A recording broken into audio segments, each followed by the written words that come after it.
Rachel's text lit up my phone during a board meeting. Mom's having her 60th birthday party at the Royal Vista Hotel, she wrote. She says you're not invited to the VIP section. Michael agreed with her, my own husband siding with his mother again. I kept my expression neutral as I ended the call with our Tokyo investors, my finger hovering over my sister-in-law's message. The irony would have been laughable if it wasn't so painful. The Royal Vista Hotel was just one property in the luxury hotel chain I'd built from the ground up over the last decade, a fact my mother-in-law Barbara had no idea about. To her, I was just her son's trophy wife, a pretty face who trapped her precious boy into marriage. Miss John, the Singapore team is ready for their update. My assistant Kevin reminded me. I nodded, pushing thoughts of Barbara's party to the back of my mind. I had an empire to run, even if my in-laws thought I spent my days getting manicures and shopping. The thing about assumptions is that they're easy to make and hard to correct. When I met Michael 5 years ago, I was already a successful businesswoman, but I kept my professional life private. My company operated under my Chinese family name Zhang, while I used Michael's surname Thompson in my personal life. It wasn't intentional deception, just a separation of worlds that had proven useful over the years. Barbara had made her opinion of me clear from day one. A girl from nowhere, she'd said to Michael loud enough for me to hear.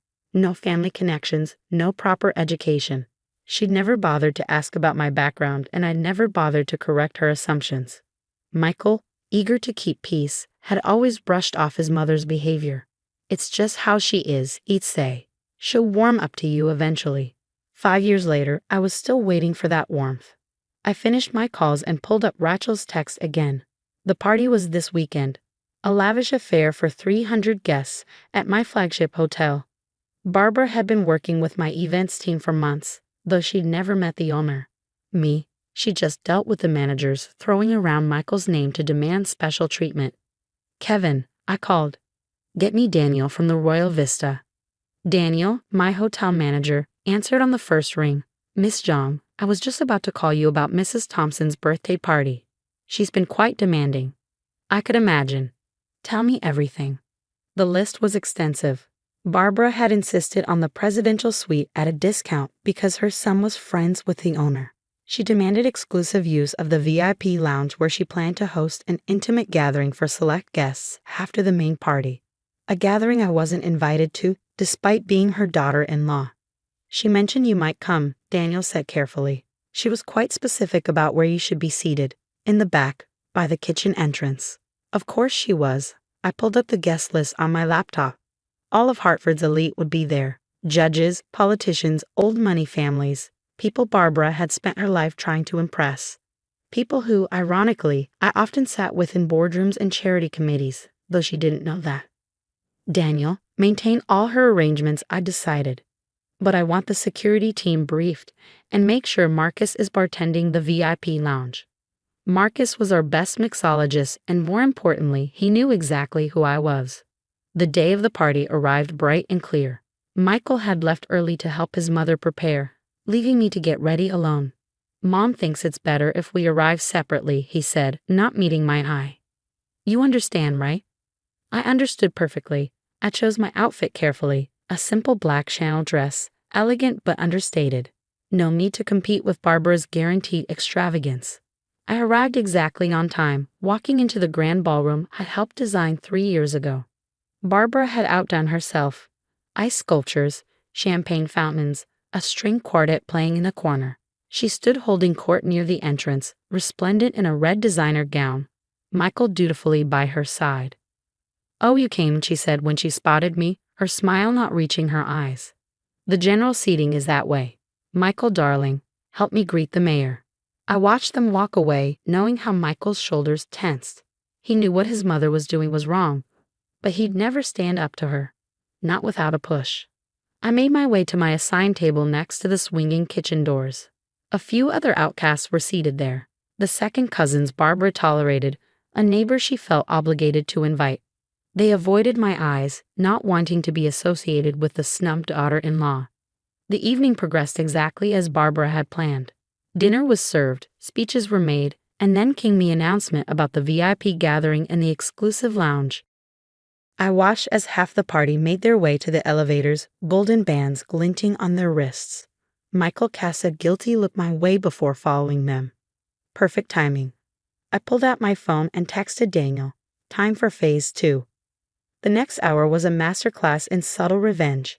First, the air conditioning in the VIP lounge mysteriously malfunctioned, blasting heat instead of cool air. Then the premium liquor bottles kept coming up empty when Barbara's favorites were ordered. Small inconveniences, nothing too obvious. I sat at my kitchen-adjacent table, sipping champagne and waiting. 3, 2, 1. Right on cue, Barbara came storming out of the elevator, her face flushed with anger and heat. "Where is the manager?" she demanded. "This is unacceptable. Do you know who I am?" Daniel appeared, perfectly professional. "Is there a problem, Mrs. Thompson?" "Everything is a problem. The air conditioning, the drinks, the service. I want to speak to the owner right now." "Of course," Daniel said smoothly. "Miss Zhang is actually here tonight." Barbara's face turned triumphant. "Finally, where is she?" I stood up from my table by the kitchen, smoothing my dress. "Right here, Barbara." A silence that fell over the ballroom was absolute. Barbara stared at me, her mouth opening and closing like a fish out of water. Michael, who had followed his mother downstairs, went pale. That's not possible," Barbara sputtered. "You're just what?" I asked quietly. "A trophy wife. A girl from nowhere. The owner of this hotel and the entire Royal Vista chain. All of the above, actually." The whispers started, of course. Half the people here knew me as Yi Zhang, the businesswoman.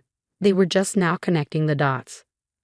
"Miss Zhang," Daniel said loudly enough for everyone to hear, "shall I have the air conditioning repaired in the VIP lounge?" "No need," I replied. "I think the party's moving back down here." I turned to the gathered crowd. "Drinks are on the house, everyone. Consider it a birthday gift to my mother-in-law." The next hour was chaos, but the kind I'd orchestrated. Barbara's carefully curated VIP group dissolved as guests migrated back to the main ballroom, many coming to greet me not as Michael's wife, but as Yi Zhang, the CEO they'd worked with for years. Michael approached me, his face a mix of shock and something else. Was it admiration? "Why didn't you ever tell me?" he asked. "You never asked." I replied simply. "You were too busy defending your mother's assumptions about me." He flinched. "Emily, Miss Zhang. The mayor's wife descended on us. I had no idea you were Michael's wife. You must join us for the charity gala planning next week." I smiled. Of course. Though I usually prefer to be seated away from the kitchen. The mayor's wife had the grace to look embarrassed. She'd been at the VIP gathering after all. As the night wound down, I found Barbara sitting alone at what had been my table, staring at nothing. The irony wasn't lost on me. "The service is better here than you think," I told her, sliding into the seat next to her, despite the kitchen door. She turned to me, her carefully made-up face showing every year of her 60 years. "You've been laughing at me all this time," she said bitterly. "No, Barbara. I've been working all this time. Building something just like you always wanted Michael to do." I stood up. "Happy birthday. The presidential suite is comped, of course. Family discount." I walked away, hearing her sharp intake of breath behind me. My phone buzzed. Kevin with updates about our new project in Dubai. Time to get back to work. The story wasn't over, of course. There would be fallout, explanations needed, relationships to rebuild or end. But for now, I had given Barbara exactly what she'd always wanted. A birthday party people would talk about for years to come, just not for the reasons she planned. The morning after Barbara's birthday party, I woke up to 37 missed calls. Most were from Michael, who hadn't come home last night, a few from Rachel, probably checking on the fallout, and one from Barbara herself. I ignored them all and opened my laptop instead. The Asian markets were closing, and I had decisions to make. Being publicly revealed as Yi Zhang meant I could no longer maintain the careful separation between my personal and professional lives. Time to get ahead of the story.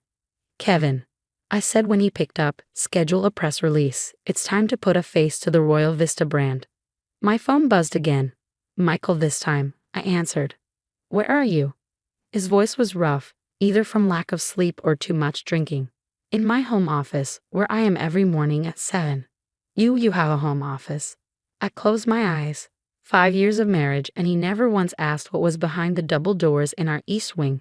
Had never wondered why I disappeared there for hours each day. "We need to talk," he said.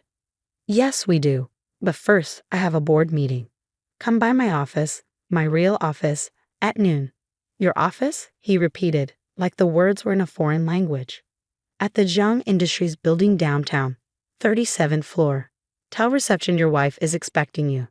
I hung up before he could respond. There was a certain satisfaction in knowing he'd have to say those words, my wife, to get to me now. The morning passed in a blur of meetings and damage control. Word had spread fast in our social circles about last night's revelation. My PR team was already fielding calls from business magazines wanting to know how Hartford's most successful female CEO had managed to keep such a low profile. "Mr. Thompson is here," my assistant buzzed. "Send him in." Michael walked into my office like a man entering foreign territory. His eyes swept over the floor-to-ceiling windows, the modern art on the walls, the wall of awards I'd never displayed at home. He looked displaced in his casual clothes among the corporate sophistication. "You've been busy," he said finally. "For the past 15 years, yes." I gestured to the chair across from my desk.